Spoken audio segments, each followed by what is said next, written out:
Perfect. I've got some notes. Am I allowed to switch back and forth to my notes, or is that gonna, Oh, um, absolutely.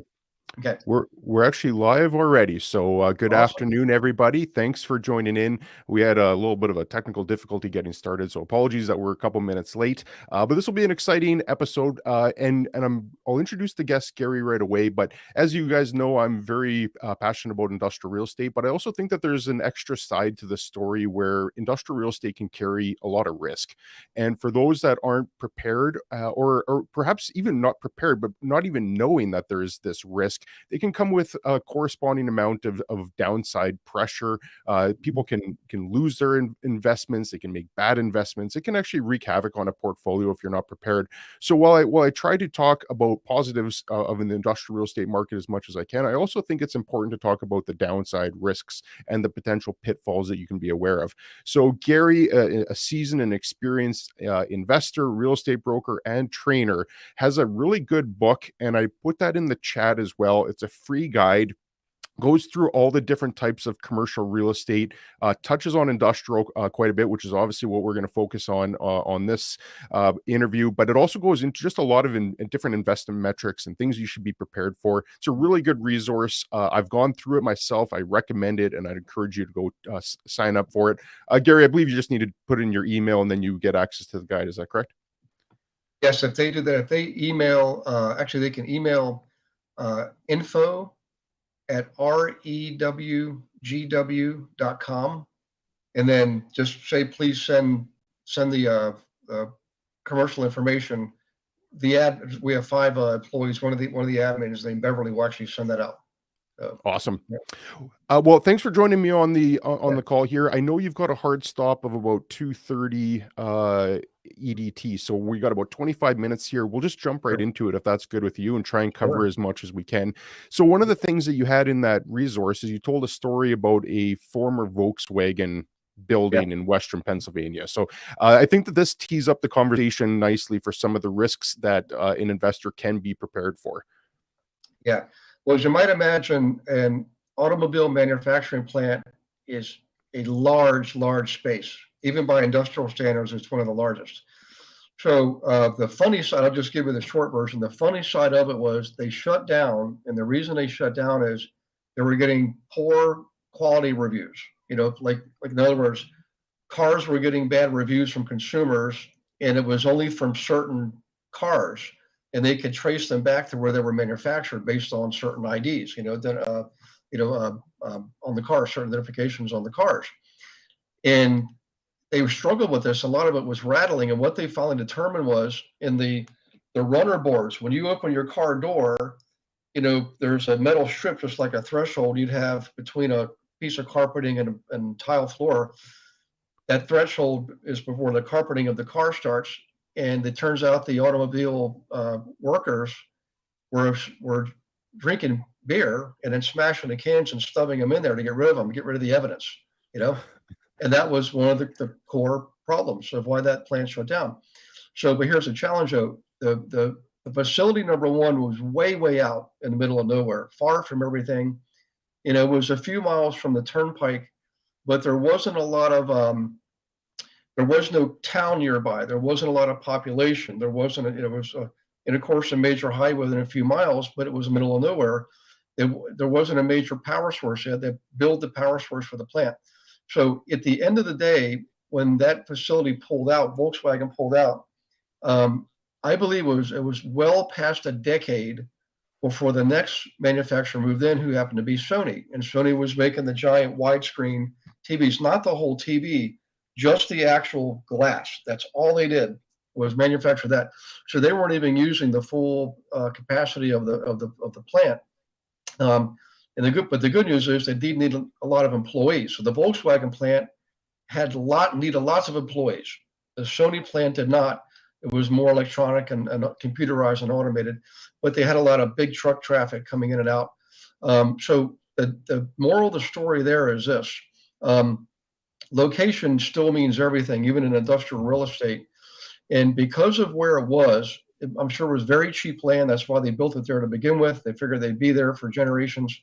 They did have to build a power source or extend the power source out to the plant.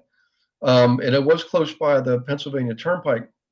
But the reality is, it wasn't near a population center, and so therefore people had to commute for miles.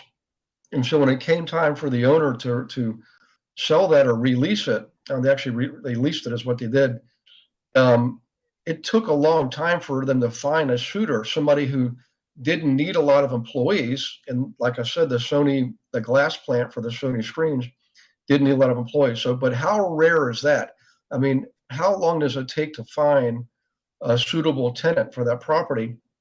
Um, so that's probably one of I hope I'm not scaring everybody, by the way. um, yeah, Well, you do bring up an awesome yeah, point about it, and I've said this before as well, is that I think industrial real estate should scare people. I think that yeah, going into it with a healthy amount of skepticism will help you identify some of these pitfalls that can happen.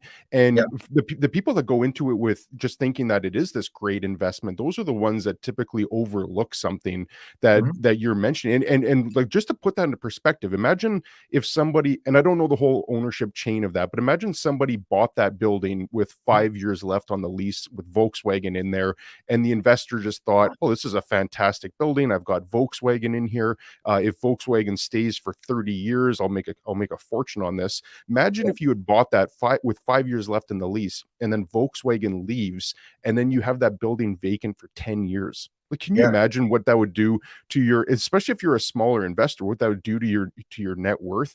You're having yeah, to presumably make mortgage payments. You're probably paying property taxes. You're going to have to keep that building right, warm in the winter. Like, just the carrying costs of that would be detrimental to everybody. yeah, yeah. If And, someone's and there, got oh, go yeah, ahead. there I'm was sorry. a question that came in here, and maybe you don't know it off the top of your head, Yeah, Gary, but from Graphics Equip, thanks for joining in. And the question: how many yeah, square feet was the Volkswagen plant? yeah. I don't know the exact figure, but just based on my experience doing some rough calculations, I'd say it was probably well north of 2 million square feet. And I would, if I was to bet, I'd say it was probably about 4 million cubic feet. Wow. That's large. That's considered a large industrial space.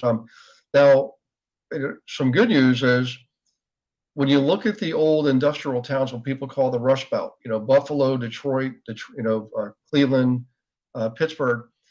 Pittsburgh has actually come a long, long ways. I'm not here to promote Pittsburgh. It's just a matter of fact that Pittsburgh went through a great Renaissance period, re reinvented itself, and now it's more of a financial subcenter, higher education, high tech, world class medicine. So it's a very stable marketplace now. But unfortunately, Buffalo, Detroit, and Cleveland haven't had the same experience, the same advantages. Now, what common amongst all those are the fact that you have a lot of smaller industrial spaces, maybe 100,000 square feet that are basically warehouse spaces. They're a lot of them are empty, that are close to rivers. So you can benefit from river traffic, barges and things like that for transporting goods.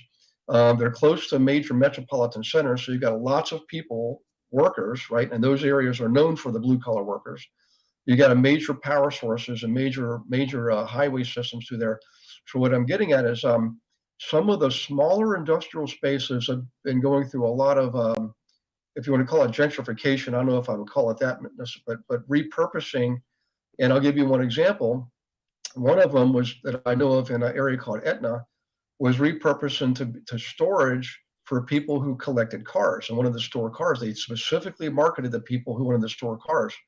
And lo and behold, somebody bought it for pennies on the dollar, did a little bit of refurbishing, built ramps and industrial garage doors and a secured entry system. Everything's completely electronic. There's nobody there working. They don't have anybody manning the place. Everything's completely done electronically, and they're making a ton of money. And that's an excellent example of how smaller industrial spaces can be reused. So I want people to understand that huge risk. And industrial is the riskiest type of investing you can do, other than just plain raw land development. So, but the rewards can be tremendous too. It's just it's got to that upside to potential. And Chad, I'm glad you brought this up earlier. You mentioned downside risk, and my favorite quote to everybody is this: you've got to, as accurately as possible, calculate upside potential and downside risk, and the greater the spread, upside versus downside, the better the bet. But as that downside creeps up, and sometimes it's hard to gauge what the downside is. Some of it's tangible, practical, Mhm. Dollars and cents, income, expense, profit, loss type things. But other things are, market risk, financing risk. And also, if you're in an area, like I mentioned, Pittsburgh is now very stable. But let's take an area like Detroit, very much, unfortunately, single sided, all, and, automobile manufacturing. And they took a real beating there for a while. And there wasn't a lot of other industry to keep it afloat. So what I'm saying is, look for an area. This is my personal recommendation that is it strong in at least three areas, like world-class medicine, high tech, higher education, at least three. Also government, if there's a large government presence there, that's very stable. I know that some bases have been closed down during the Obama years, but for the most part, military is pretty stable, but it's only part of the government. Like you've got federal government, state government. And, I think I mentioned education, higher education, but also public education. If you've got a large population and people mostly send their kids to public schools, you've got a stable workforce there. So three, at least representation from three different industries in an area to buy industrial, because you need that stability. You need the workforce. You need, other industries keeping the market afloat. So sorry, I'm going way down a rabbit hole here, but No, um, that's great. yeah, I wanted to pick up on one point you made there too yeah, about just calculating the downside risk, and it is impossible to fully account for it, but to the best of your abilities. I've always kind of looked at industrial real estate, and to a larger extent, just real estate investing in general, is kind of on a pendulum. So, like on one side of the swing is all your downside risk, mhm, and a pendulum is going to swing on the upside as well. To me, it's crazy that some people will look at a property and perhaps they say, well, if everything goes wrong on this, my downside risk is 40%, call it. Tenant mhm, leaves, it's in a small market, or there's some type of issue with it. If that tenant leaves, I might have 40% downside risk, just using an mhm, arbitrary number. Well, in my mind, it would only make sense that you should have a 40% potential upswing on that. Otherwise, if you're taking a 40% risk to only have a 10% uptick, to me that's crazy. Like I think that's like one of the worst things you could do as an investor. Is that you should look at it on that pendulum swing, and there's going to be variation. I mean, maybe you only do hit an 8% swing, but there should at least be the potential to have a swing on the upside that matches what your downside risk is. yeah, absolutely. It's in banking. I was in banking for years. We did mergers and acquisitions, and it's all about risk reduction. Your Mhm. formula is, most cases, are usually as sound as far as the income production goes. It's the downside risk where people get tripped up. And you can calculate all the tangible, practical things. It's the unseen things like employees putting beer cans and runner boards. How do you see that? You can't see those things. So some of those things it's not really intrinsic value, but they're things that you just it's a gut call. How much weight do you place on those factors?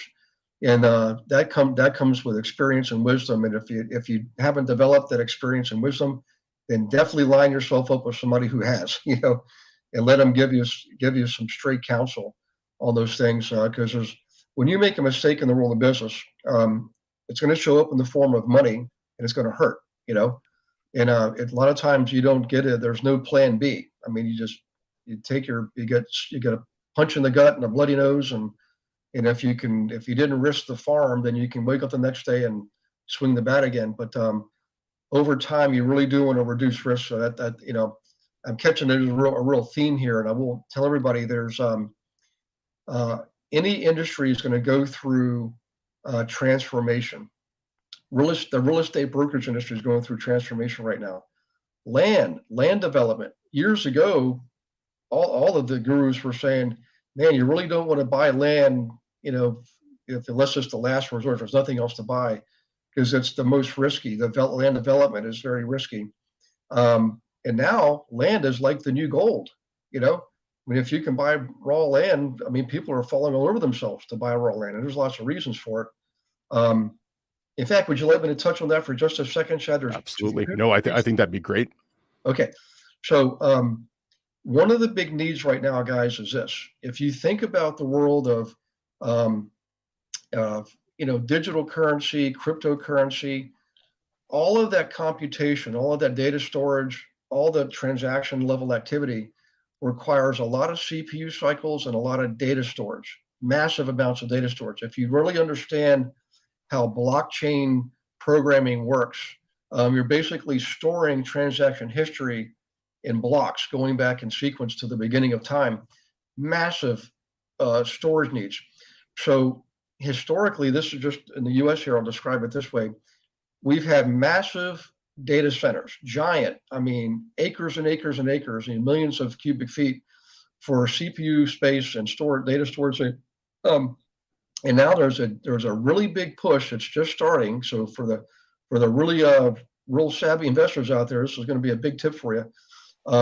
There's a big push to build smaller regional size facilities, like the size of a football field, for example.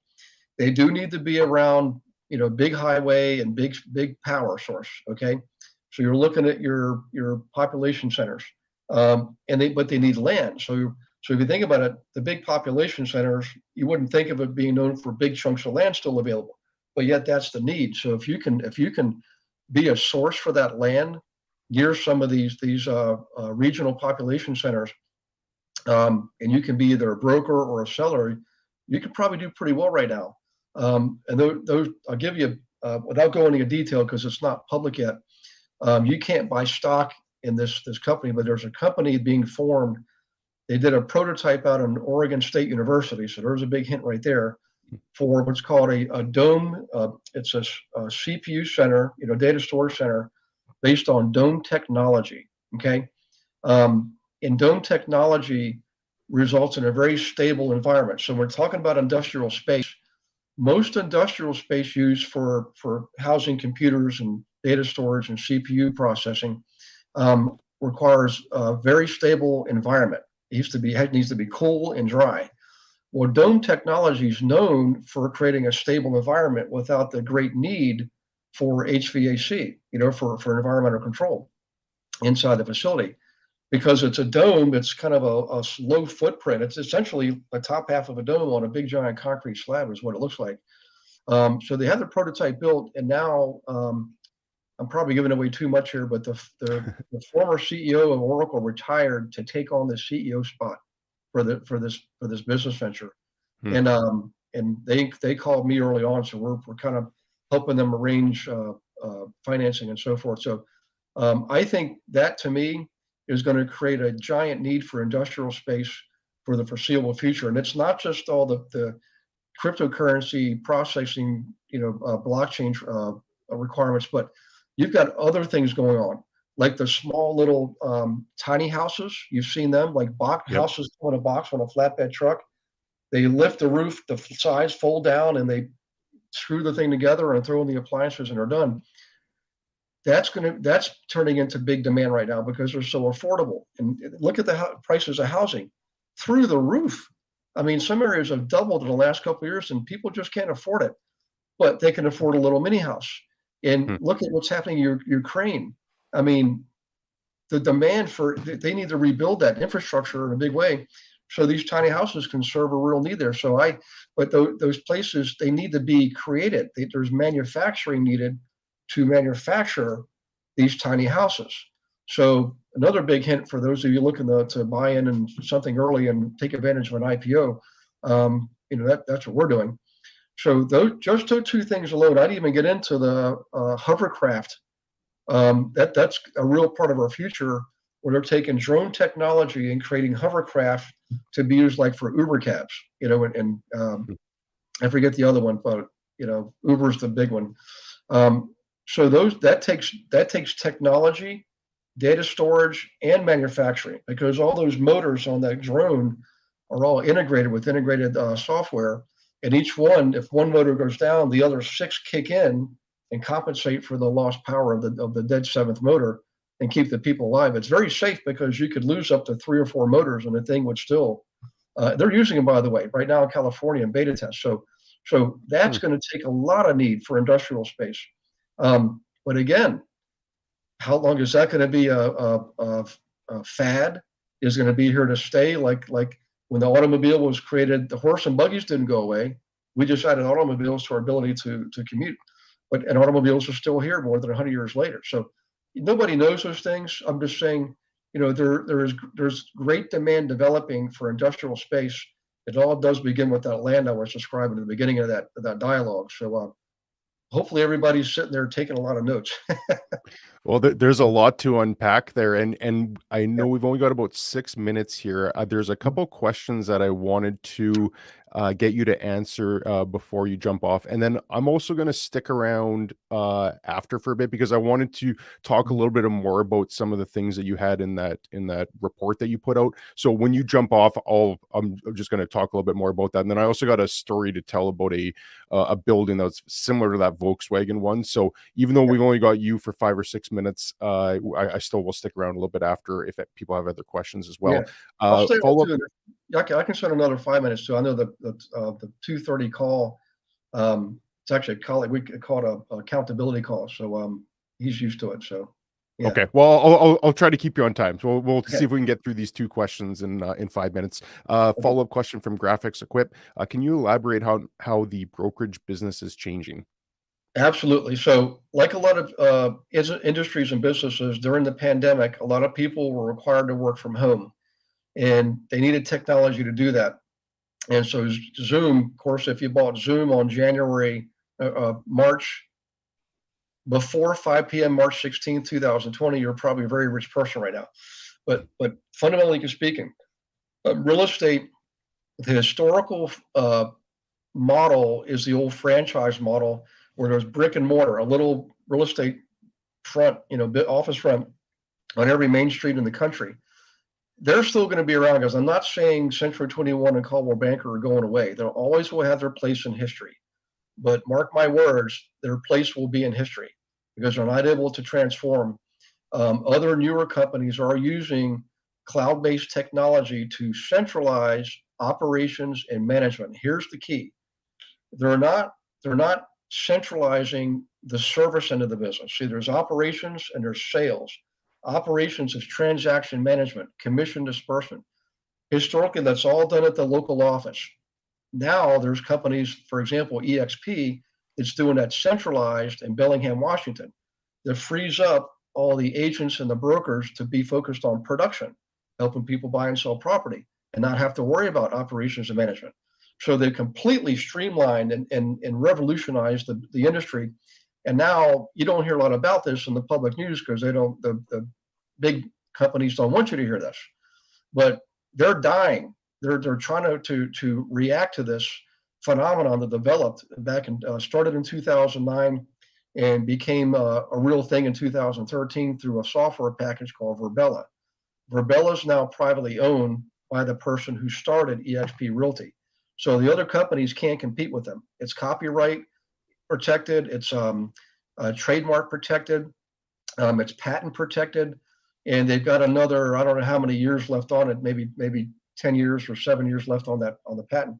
So the other companies, even if they wanted to, all they can do is lease the software from the owner, but they can't because he's not going to lease it to him, obviously. He's a smart man. So that company is growing in leaps and bounds. 80,000 agents now, guys, 80,000 agents, okay?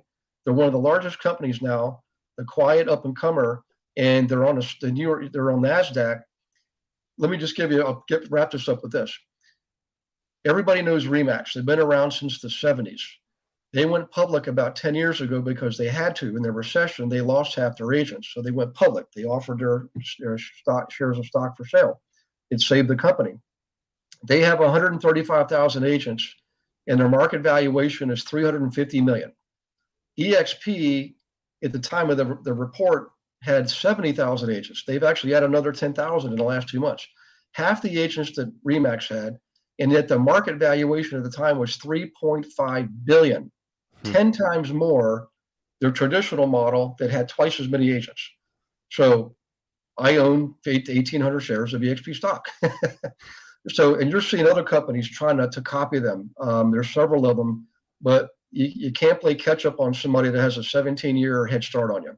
So in any case, that the industry's changing. More to come on that. Read some Inman articles and read Peter Diamandis. He'll tell you more about that. So. Okay, I'll look up that and I'll put his link in the description. Last question. I realize if you're doing an accountability call, you should be on time for that. That seems like step one of the accountability call. So quickly, before you head off, warehouse investor, what can a small investor do to avoid risk? Well, what I would do is I would actually line yourself up with what we call an investor agent. It's not a new thing. I mean, every agent will tell you, if you ask them, hey, can you help me buy a duplex? They're going to say yes, but it doesn't mean they're qualified. So what you want to look for is an investor who has the investor agent designation. It's a real thing. There's right now, as far as there's only one place to get it. There's a team that I actually helped develop called the Global Investor Agent Team. You can go to the website, globalinvestoragent.com, and find them. There are 26 states. They know how to analyze, negotiate, identify to begin with the properties that are not only on market, but off market too. For us investors, guys, that is huge. They have access to every parcel in the country. They've got all the tools and strategies. So let them do the heavy lifting. That doesn't cost anything either. But that key role there, if you find yourself a good investor agent, any good investor will tell you it's worth its weight in gold. Not because it doesn't cost anything, but because they know what they're doing. And ask them this, they should be investors themselves, all right?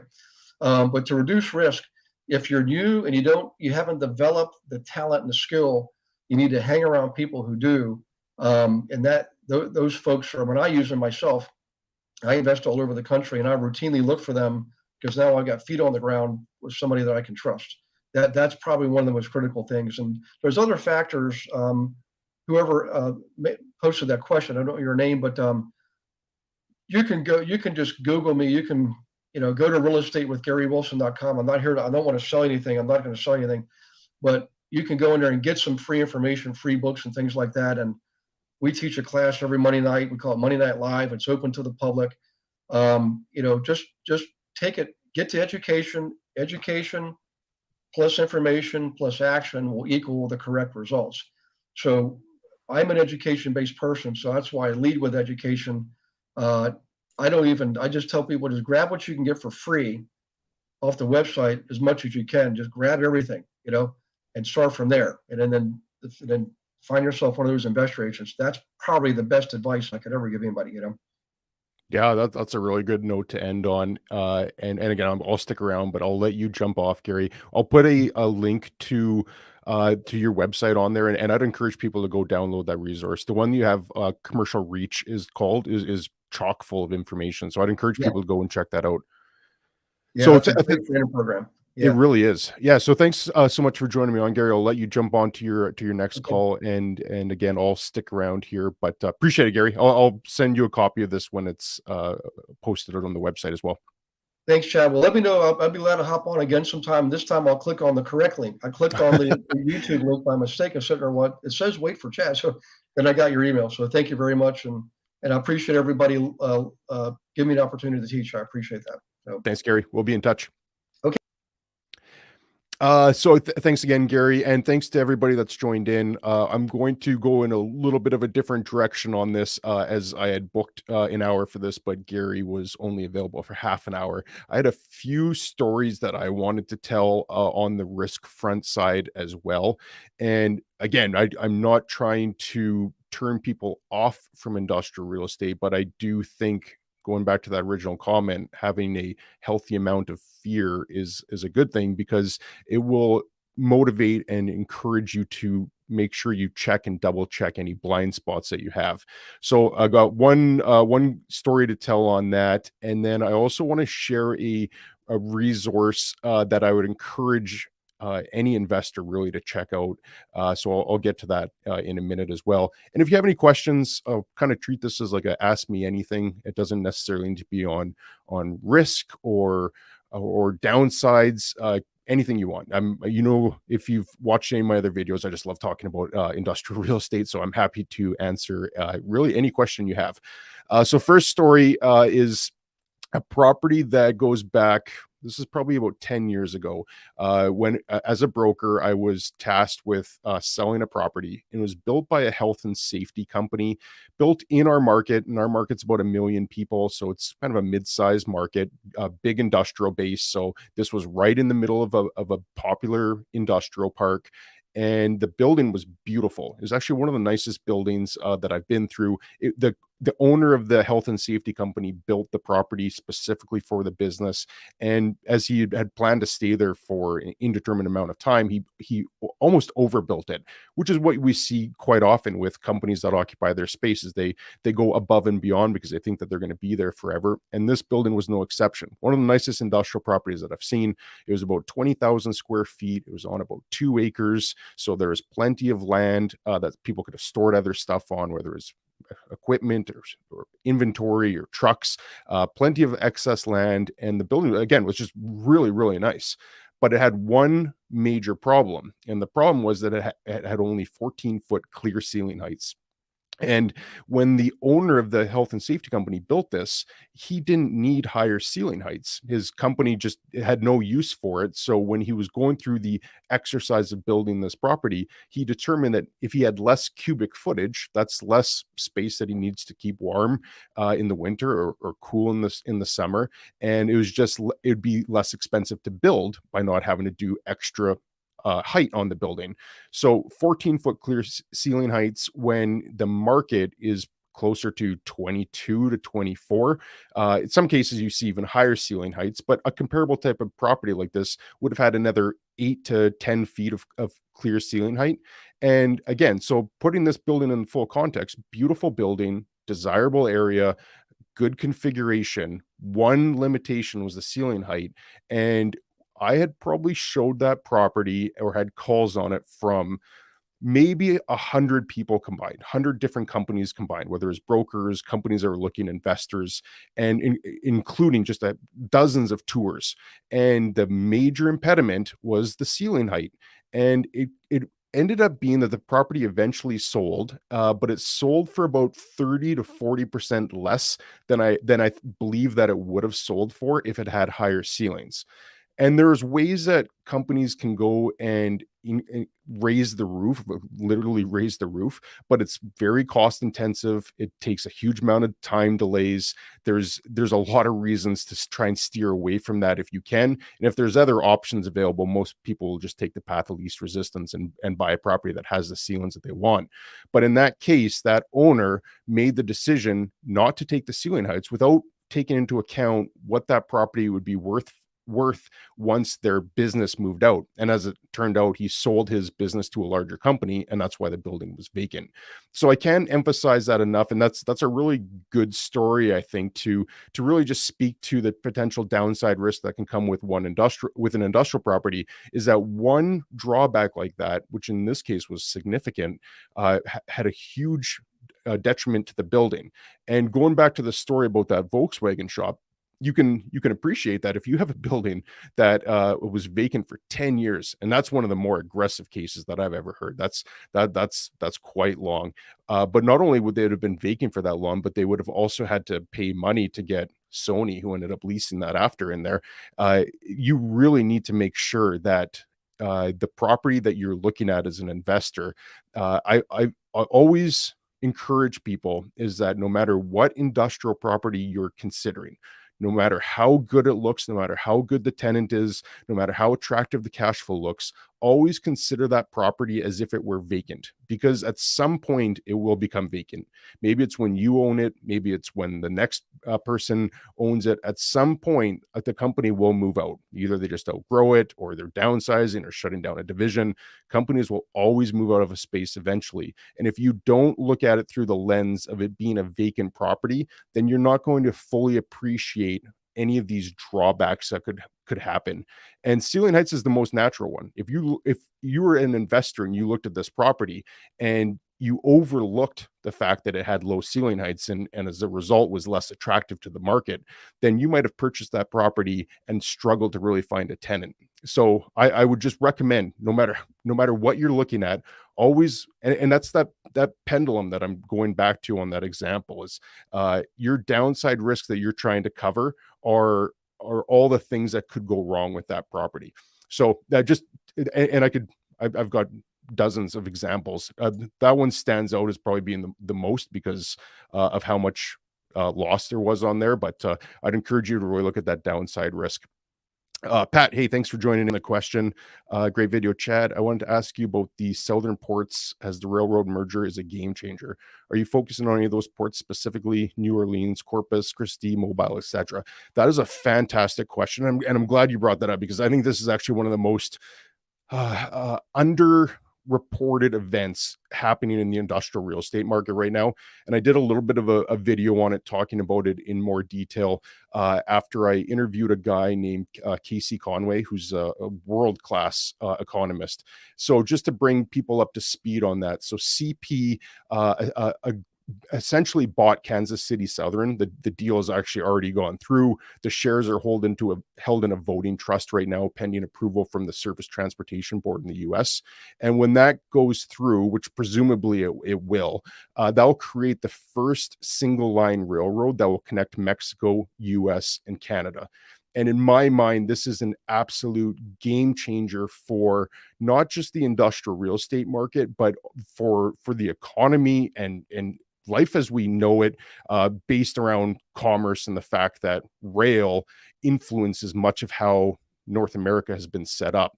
And as KC pointed out, historically, that rail traffic has gone east to west. Things come into a port on either the west coast or the east coast, and then it gets sent across rail, travels across east to west across North America.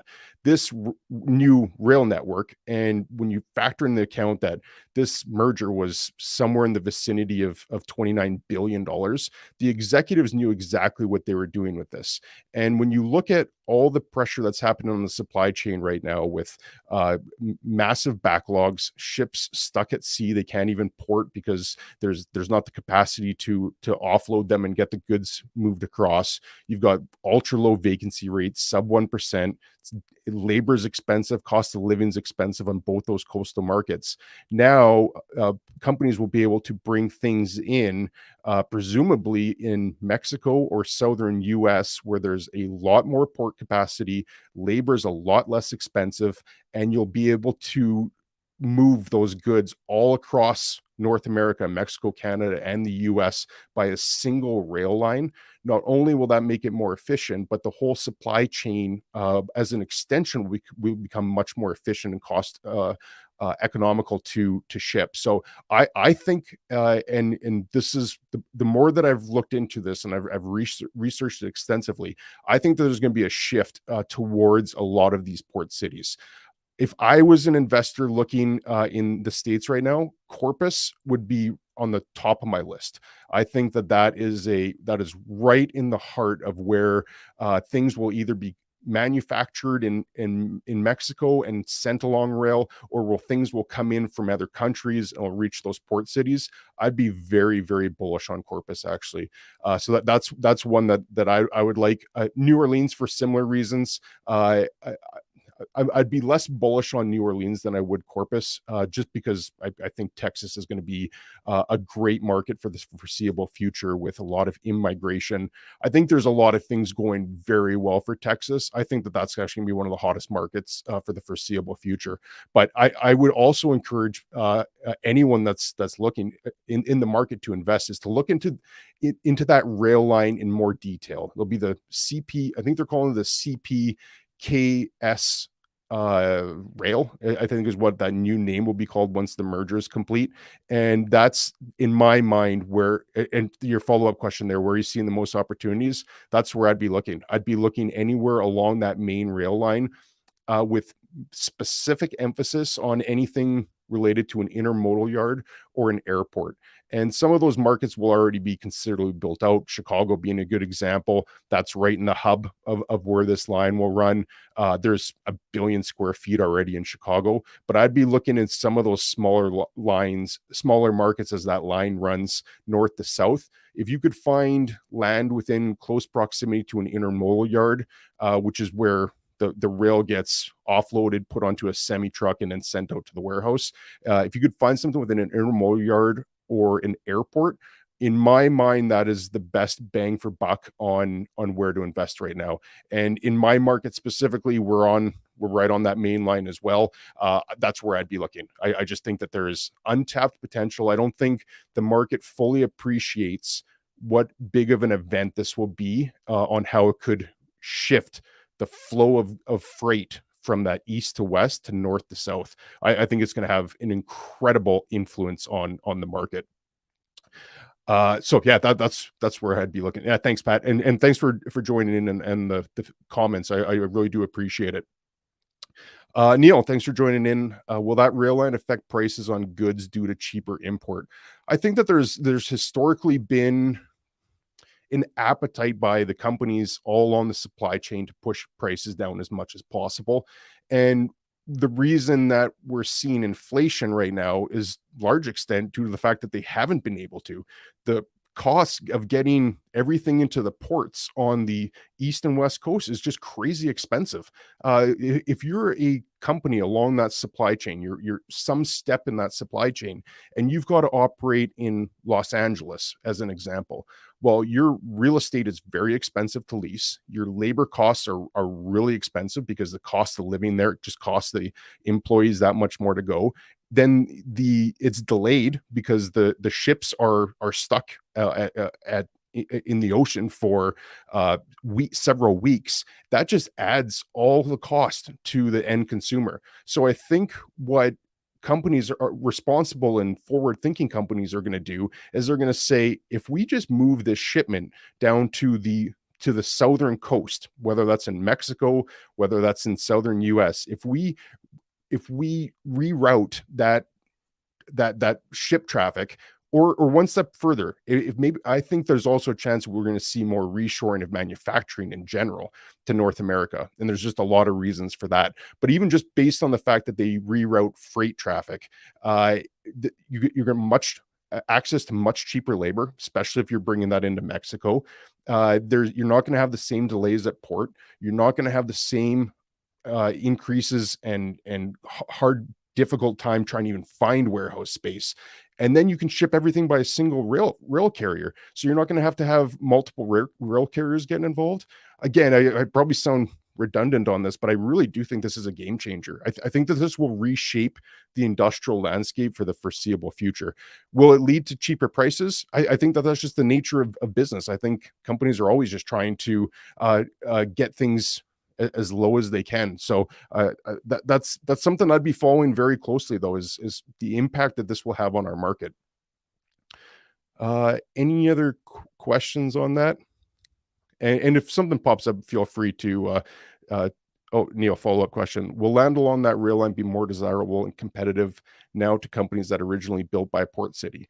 I believe yes. I believe that as that flow of freight starts going north to south for all those reasons that I mentioned, I think that land is going to become more desirable. I think there's going to be an increase in demand for warehouse space along that main line, and I think as an extension of just increased demand, prices will go up. So that's as not as an immediate term investor on if someone wanted to buy a property and get cash flow tomorrow, but as more of like a medium to long term play. That's where I'd be looking. I think that there's gold in them hills. So I do want to talk about the resource that I mentioned, and this was in Gary's book as well. And it's a organization called NAIOP, and the initials of that is NAIOP. So it used to be called the National Association of Industrial and Office Properties, but they dropped the name behind that acronym 5 years ago or so, and now I believe it's just called the Commercial Real Estate Development Organization, but it's still carries the name NAIOP just because most people were familiar with it. I would encourage you to look into that organization. If you are an investor or a developer or a service provider of any regards, whether you're a broker, a lawyer, a banker. I've been a member of NAIOP for a number of years, and there's about 20,000 members in the group. If you're just a small company, it's not expensive to join, and I think that it is the single best resource that you can have as a one-stop shop to get information on the market. So, in terms of thought leadership, they're regularly putting out webinars that are free to join and full of information. I regularly take information, even some of it that I talk about on this channel from there. And they've got a great magazine. They've got access to a number of different resources within the portal that you get, and then you just get access to a number of different professionals. So I actively try to go to as many NAIOP events as I can, just because you'll always be meeting like-minded people that are open and eager to talk. So and Gary mentioned that in that course that he has in there. I would highly encourage you to look into NAIOP, and there's free resources you can get as well if you don't want to become a member. But if I were to give a suggestion on one thing that an investor, developer, service partner should do, that'd be the organization that I join. So I'd encourage you to check that out. Maybe we can put in a link to that as well. And that's about all that I had for this episode. Just a preview. I do have a video coming up, which I'm going to post on Sunday, where I walked through a 110,000 square foot warehouse building with the developer.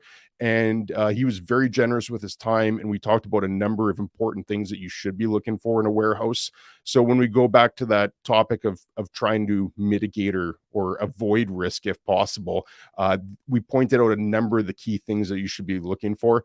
So just finishing getting that video going, I think that'll actually be really insightful for people that are trying to figure out what they should even be looking for. And yeah, again, the developer shared a lot of time in his insights. So I should have that out on Sunday morning, and that'll be pretty good. But encourage anyone, if you have any questions, please feel free to email me. I try to get back to any email that I get. And if this is value to you, just a request from me, I guess, real quick. If you could go on and hit that like button, that always means a lot to me. Just shows that people are enjoying this content that we're putting out. And if you happen to check this out on the podcast, we usually take the audio from this and put it on the podcast the following day. If you could give a review on that podcast, that would also be helpful. Doesn't need to be 5 stars. Rate it whatever you think the value of it is. If it's 1 star, well, then give us a 1-star rating. We'll know that we need to change things up. But if you could do that, hit the like button and leave a review on our podcast, that would certainly be very helpful. So thanks again to everybody that joined in. Really do appreciate it. And I will see you in the next video.